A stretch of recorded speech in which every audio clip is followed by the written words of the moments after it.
Espero que vocês gostem. Shalom. Deus os abençoe. Boa palestra. Louvado seja nosso Senhor Jesus Cristo, para sempre seja louvado. Eu sou o Padre Adler, da comunidade Shalom.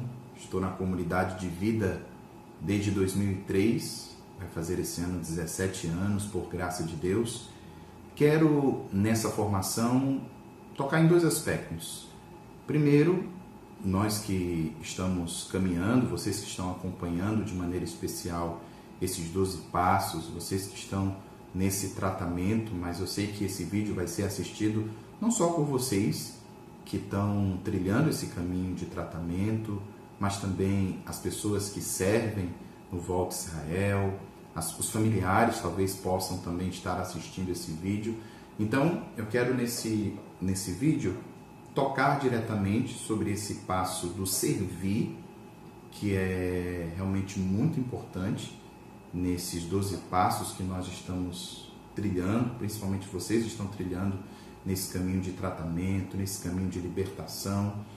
Mas também quero, nessa formação, falar um pouquinho da minha experiência também, da minha experiência com drogas, da minha experiência, como foi que eu consegui sair dessa vida. E em nenhum momento também eu quero, nessa formação, me comparar com a vida de cada um. É muito importante também que, quando a gente dá um testemunho, a gente glorifique a Deus e não fique preso na vida errada, na quantidade de drogas, no tipo de droga. Não, eu vou tocar um pouquinho na minha história de vida, mas eu quero exaltar o amor de Deus que um dia entrou na minha vida e me fez experimentar de uma alegria que eu nunca tinha experimentado. E me fez perceber que aquela vida vazia que eu vivia, de festa, de farra, de droga, no fundo, estava escondido ali, estava escondida uma busca de felicidade. E é muito importante a gente ter consciência disso.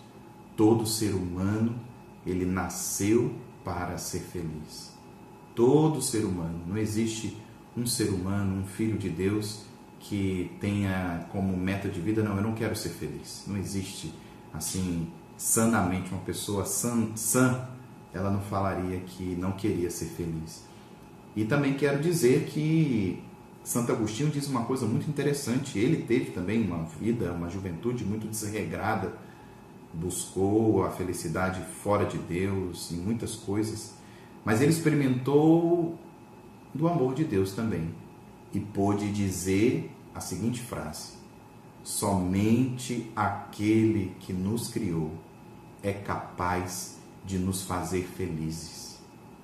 Por isso, querido jovem que está nesses 12 passos, está na nossa casa de recuperação, está no Volta Israel, e todos nós, somente aquele que nos criou é capaz de nos fazer felizes. Somente Deus pode realizar esse desejo mais profundo que eu e você trazemos no nosso coração, esse anseio profundo que não tem como nós negarmos. E somente Deus pode saciar.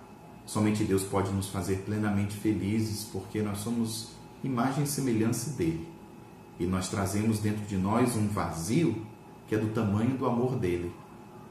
Tem uma canção que diz assim: não dá para preencher vazio com vazio. Não dá para preencher vazio com vazio. E se nós olharmos para a nossa vida, olharmos para a nossa história, a gente tentou preencher esse vazio muitas vezes com coisas que realmente não preenchiam. Droga nenhuma preenche, prazer nenhum preenche, dinheiro nenhum, fama nenhuma.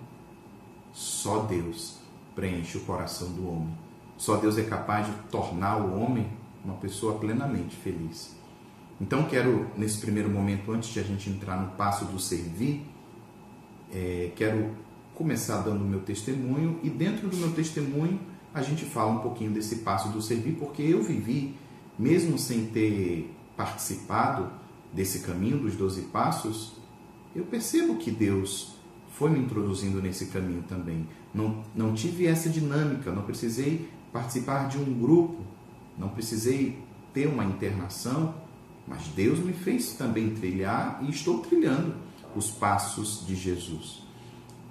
Hoje, por graça de Deus, eu sou padre há poucos meses, fui ordenado agora em dezembro de 2019, mas desde pequeno eu já tinha uma vontade muito grande de ser padre. Nasci numa família católica.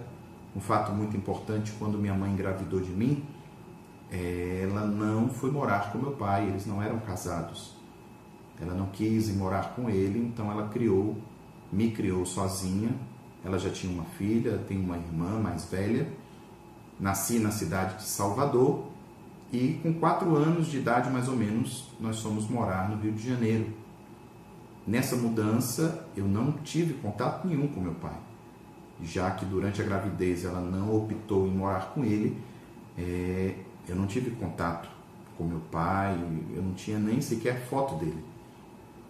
E nasci nessa família católica, minha mãe muito católica, me levava para as missas aos domingos. Tenho uma tia freira na família, que sempre foi um testemunho, uma presença de Deus muito forte na nossa família. E quando eu completei 11 anos de idade, eu fiz a minha primeira comunhão, acho que foi com 11 anos. E também com 11 anos de idade, me bateu uma saudade muito grande do meu pai. Eu lembro que eu tinha 11, 12 anos e eu consegui o telefone dele. Minha mãe me ajudou a conseguir o telefone dele. Ele continuou morando em Salvador. E no dia do meu aniversário eu liguei para ele. E quando eu liguei para ele, meu nome é Adler, o dele é Alder. Com certeza foi ele que botou esse nome diferente em mim, né? Mas eu descobri lá na minha certidão de batismo que o significado do meu nome é águia. Adler significa águia em alemão, e a águia é uma ave criada por Deus para alçar livres voos. Então, bendito seja Deus, porque eu trago no meu nome um pouco da minha missão, a missão que Deus me confia, né? De realmente alçar o livre voo dos filhos de Deus. Então, nessa ligação, quando eu tinha aí 11, 12 anos, ele atendeu e ele não reconheceu que eu era filho dele, disse que não conhecia ninguém com esse nome e desligou o telefone. Confesso para você que eu fiquei muito triste, mas não expressei porque era dia do meu aniversário, tinha algumas pessoas lá em casa, algumas tias, primos, colegas. Eu sempre, na minha infância, começo da minha adolescência, eu nunca fui de ter muitos amigos, eu era uma pessoa muito tímida, quieta na minha. Mas eu fiquei triste pelo que meu pai me falou ali, e aí fui tocando. Quando chegou na adolescência, ali com os meus 14, 15 para 16 anos, eu comecei a cometer o maior erro da minha vida. E o maior erro da minha vida foi começar a desobedecer e a mentir para minha mãe. Porque eu comecei a querer fazer o que os outros faziam. Comecei a querer fazer o que os meus colegas faziam. Comecei a querer ter o que eles tinham. Comecei a querer ser o que eles eram. Isso é um perigo muito grande e talvez você se identifique com isso. Uma das coisas que eu comecei a querer fazer, que eles faziam, era fumar cigarro. Foi a minha primeira experiência de querer imitar os meus colegas. Eu lembro que em casa eu peguei um pedaço de folha de caderno, enrolei, fui no fogão, acendi, tossi muito, claro que não era um cigarro ali, eu não tinha aprendido ainda a tragar, né, como se diz. Mas eu lembro que em menos de uma semana os meus colegas já tinham me ensinado a tragar. Na mesma semana eu já estava comprando a minha primeira carteira de cigarro, fumando escondido da minha mãe. Com certeza não era escondido, porque o cheiro impregna na roupa e eu acredito que ela descobriu, mas nunca falou nada para mim. Lembro que outra coisa que eu comecei a imitar era ter brinco na orelha, naquela época era moda. Ela nunca deixou, mas eu fiz uma vez escondido e parece que praga de mãe pega, inflamou. Até hoje eu tenho uma bolinha aqui, acho que é queloide, que chama caloide, sei lá. Inflamou muito e aí eu não pude tirar o brinco na hora, mas eu tirei depois. Fiz outro furo, inflamou de novo E até hoje eu tenho essas bolinhas aqui atrás da orelha, e é um sinal que eu trago de desobediência, uma das desobediências que eu vivi com relação à minha mãe. E aí também nessa fase o baile funk, primeiro o funk chegou lá no Rio de Janeiro e eu comecei a ir para as festas, eu sempre gostei. Assim, foi, talvez vamos brincar aqui dizendo que foi um amor à primeira vista, né? Esse ritmo eu gostei demais. E no começo eu ia para festas que a princípio não tinha nada demais. A música era até aquela: eu só quero é ser feliz, andar tranquilamente na favela onde eu nasci, e poder me orgulhar e ter a consciência que o pobre tem seu lugar. O MC ainda falava assim: fé em Deus, DJ. Não tinha nada demais nessa música. Era uma música que falava de paz, uma música que falava: eu só quero é ser feliz, andar tranquilamente na favela. E a gente sabe que a vida na favela não é fácil. Tinha um outro rap que dizia: era só mais um Silva que a estrela não brilha. Ele era funkeiro, mas era pai de família. Falava do Silva, que era trabalhador, pegava o trem lotado, tinha boa vizinhança. Eram letras legais. Mas depois, realmente, o funk ele ficou se tornando algo... eu não sei nem qual é a palavra. Parece que o inimigo ele se utilizou, e ele faz isso muitas vezes, ele se utiliza para denegrir, para nos introduzir num caminho de pecado, num caminho de vício. E aí as letras começaram a falar começaram a denegrir a imagem da mulher. Enfim, cachorra, eguinha, pocotó, enfim, não quero nem citar. Quero citar uma letra assim: fuma um, fuma dois, não deixa a erva pra depois, porque no morro do Turano tem maconha até de 2. Estava eu lá, em pouco tempo, indo para fila da boca de fumo comprar uma maconha de R$2. A letra, a gente pensa que não, vai nos influenciando. As amizades, a gente pensa que não, vai nos influenciando. E fui começando a ter experiência de baile funk, de droga, de bebedeira. E fiquei durante uns 4 anos nessa vida. Cheguei a sair da casa da minha mãe, porque eu não queria mais ficar pedindo para sair, horário para chegar. Eram brigas, porque ela queria o meu bem, ela sabia que realmente as companhias que eu estava saindo não eram companhias boas. E uma coisa muito interessante, que quando eu saía de casa, mesmo indo para esses locais, eu sempre pedia a bênção à minha mãe. E eu dizia: a bênção, mãe. Ela sempre me dizia: meu filho, Deus te abençoe, que Ele te livre do mal e de más companhias. Minha mãe sempre pedia isso a Deus. E já já eu conto os frutos da oração da minha mãe. Mas eu passei esses 4 anos experimentando um vazio muito grande. Realmente eu não posso dizer que foram 4 anos de farra, de felicidade, porque não foram. Realmente foram anos de farra, sim, mas de um vazio profundo, porque eu não encontrava paz, a droga não me fazia bem, eu nunca fui de me drogar muito, mas não me fazia bem. Eu posso dizer para vocês que eu não era um jovem feliz. E aí teve um dia que eu não estava com essa galera que eu andava, que iam para as festas, para os bailes comigo, e eu escutei uma voz. E eu lembro que nesse dia eu não tinha usado droga. Então, não foi um efeito, não foi uma lombra que eu estava sentindo. Eu escutei algo muito forte, falando ao meu coração assim: meu filho, volta para a casa da tua mãe, porque ela te ama. Eu te criei para você me amar e para você me servir. Foi muito forte o que eu escutei. Não sei se vocês gravaram. Qual foi a primeira coisa que eu ouvi? Meu filho. Minha mãe, hoje ela é aposentada, mas ela trabalhou a vida toda como professora, e ela trabalhava às vezes 3 expedientes para poder cuidar de 2 filhos sozinha. O salário de professora, nós sabemos que é baixo, E eu não tive também muito contato com minha mãe. Claro, sempre esteve ali, nunca nos faltou nada, mas ela passava o dia fora. De tarde eu ficava em casa sozinho e algumas vezes, quando ela chegava, eu já estava perto de dormir. Mas quando eu escutei essa voz muito forte no meu coração, meu filho, eu tive uma experiência muito forte. Eu lembro que eu chorei. Eu chorei porque eu estava sentindo um Deus que é Pai me chamar de meu filho. Ele me fez um pedido: volta para a casa da tua mãe, porque ela te ama. E aí eu voltei para a casa da minha mãe, peguei a minha mala, botei minha roupa, quase toda a minha roupa suja, voltei para a casa da minha mãe e lá estava minha mãe realmente me esperando. E eu vivi uma experiência muito forte do amor da minha mãe, da misericórdia da minha mãe.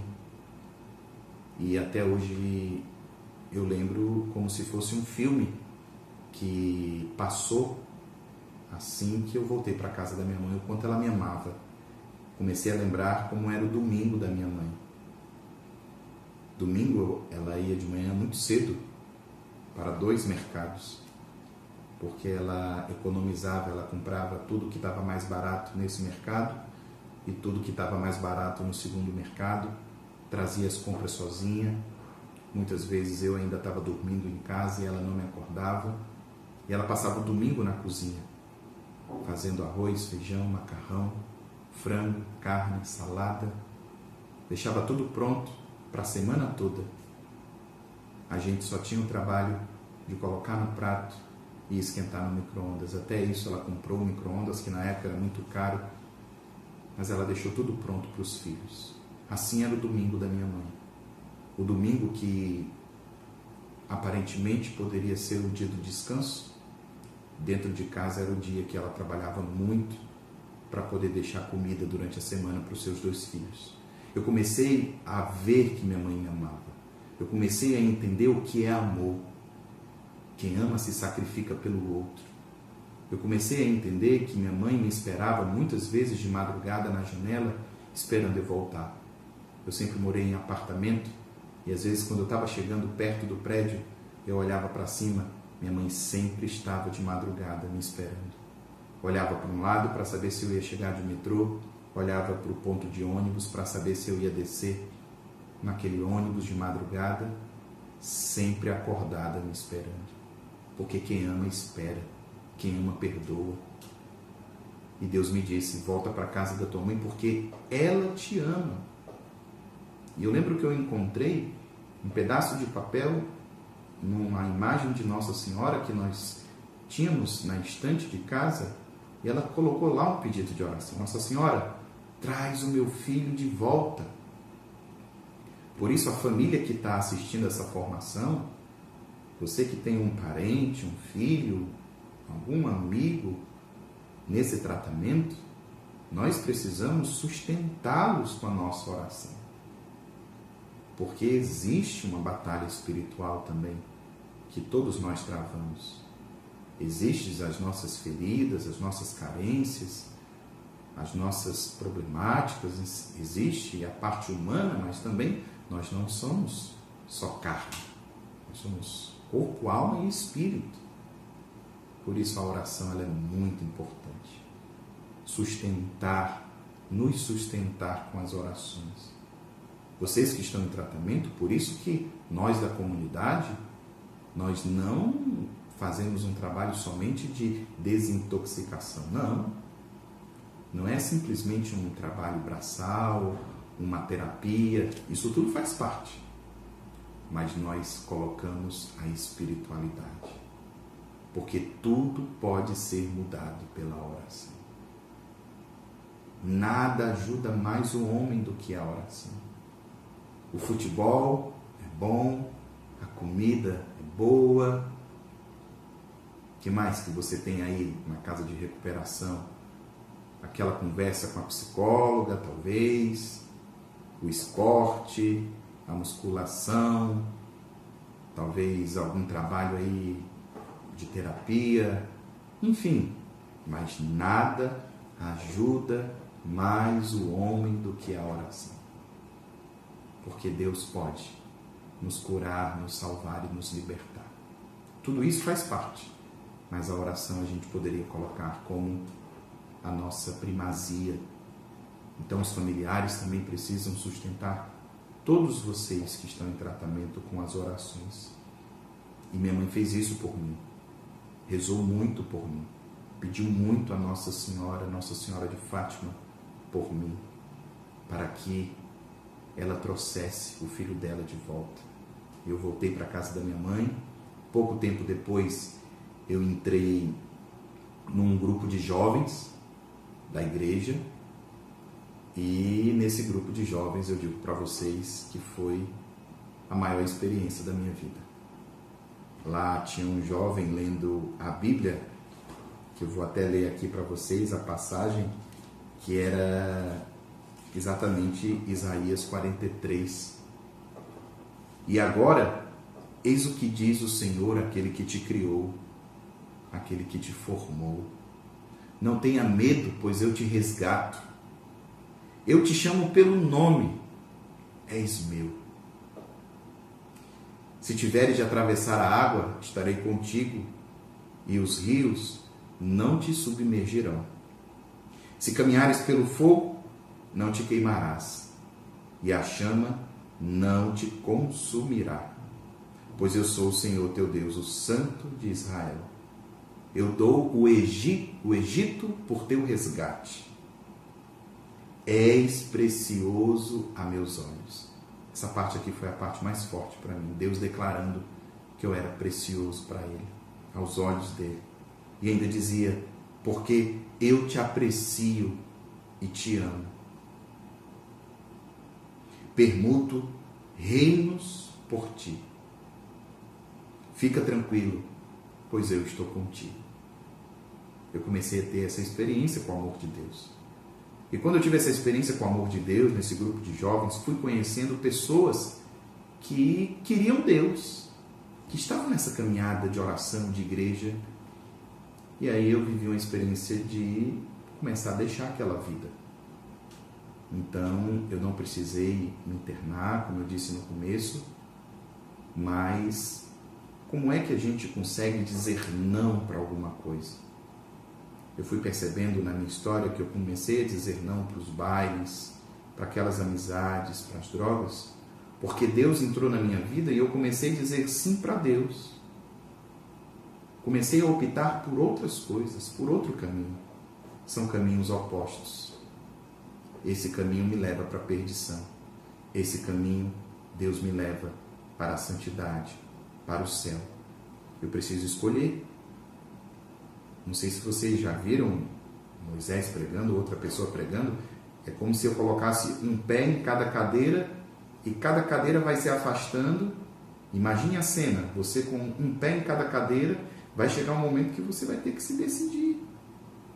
Ou você coloca os dois pés na cadeira, que é o barquinho de Jesus, ou você coloca os dois pés na cadeira do mundo, da perdição, das drogas, que vai nos levar para uma vida de vazio. Então, eu vivi essa experiência de começar a optar por Deus. Comecei a participar de grupo de oração, comecei a ir para vigílias, voltei a ir para a missa todo domingo, voltei a sentir o chamado de ser padre, conheci a comunidade Shalom, senti um desejo de ser missionário, e aqui eu quero fazer o gancho com o que nós vamos falar ainda nessa formação, e aqui a gente caminha para concluir. O passo do servir. É próprio de quem experimenta de Deus, é próprio de quem está caminhando com Ele, querer corresponder a esse amor que eu recebi. E aí eu comecei a servir a Deus. Eu não sei se vocês lembram do que Deus me disse. Meu filho, volta para a casa da tua mãe porque ela te ama. O que Ele me disse depois? Eu te criei para você me amar e para você me servir. A nossa felicidade consiste em deixar-se ser amado por Deus. E quem é amado por Deus quer amar a Deus, quer amá-lo, quer retribuí-lo. E uma forma de nós amarmos a Deus é servindo a Deus. E como é que eu sirvo a Deus? Obedecendo os seus mandamentos, amando o meu próximo, servindo o próximo. Por isso, vocês que estão em tratamento, vocês que estão nas nossas casas de promoção humana, trilhando esse caminho de libertação contra o vício, contra o álcool, contra a droga, enfim, é muito importante vocês se deixarem amar por Deus e viverem isso desde agora. Essa graça de transbordar em amor para com o seu próximo. Por isso que cada um, talvez na casa, tenha a sua faxina, é bom que tenha talvez o dia da equipe de cozinha, de lavar o prato uns dos outros. É assim. O segredo da felicidade está em amar a Deus sobre todas as coisas e ao próximo como a mim mesmo. Eu lembro que no Shalom, quando eu comecei a participar, eu comecei trabalhando na lanchonete. E não era de carteira assinada. Eu era um voluntário, ali era o meu ministério.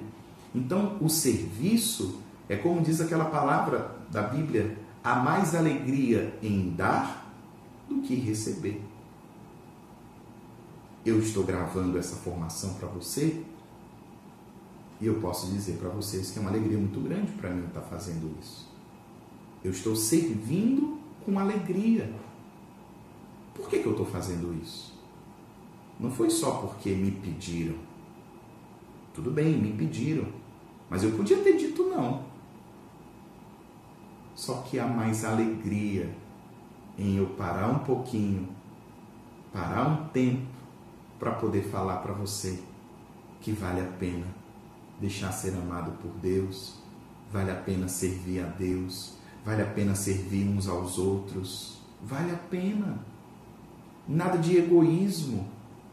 Quer viver uma vida feliz? Se liberte de todo egoísmo. Não podemos ficar olhando só para o nosso umbigo, só para a nossa vida. E aquela pessoa que está do nosso lado tratar como se, né, cada um no seu quadrado. Não existe isso. Nós somos irmãos. E as primeiras comunidades cristãs, diz a palavra de Deus, eles colocavam tudo em comum, rezavam juntos e não haviam necessitados no meio deles. Nós precisamos descobrir a alegria de servir. Com certeza, na casa que vocês estão, existem voluntários, existem missionários em algumas casas. Tudo bem, nós temos funcionários, eles recebem por isso, mas eu tenho certeza que muitos deles não estão só pelo dinheiro. Claro, existe uma necessidade de trabalhar, é digno de que eles trabalhem também, mas com certeza eles estão aí também servindo a Deus, porque nós somos pobres. Você também é um pobre. Eu sou um pobre, necessitado de Deus. E esse serviço é exatamente levar Deus para os pobres. Nós precisamos descobrir, meus irmãos, essa alegria do servir. Vocês que estão nesses 12 passos, nessa semana, nesse tempo, peçamos a Deus que Ele nos converta e nos liberte de todo egoísmo. Se disponha a fazer coisas, mesmo que não te peçam, mesmo que não seja talvez da sua rotina. Se disponha talvez, vou dar aqui um exemplo, a lavar os pratos dos seus irmãos num dia que talvez não seja o seu dia, a fazer uma faxina na casa, não só a sua, mas de outro irmão, arrumar o jardim, capinar, fazer outras coisas na casa, quem entende de manutenção. A nossa alegria e a nossa vocação consiste em amar e servir a Deus.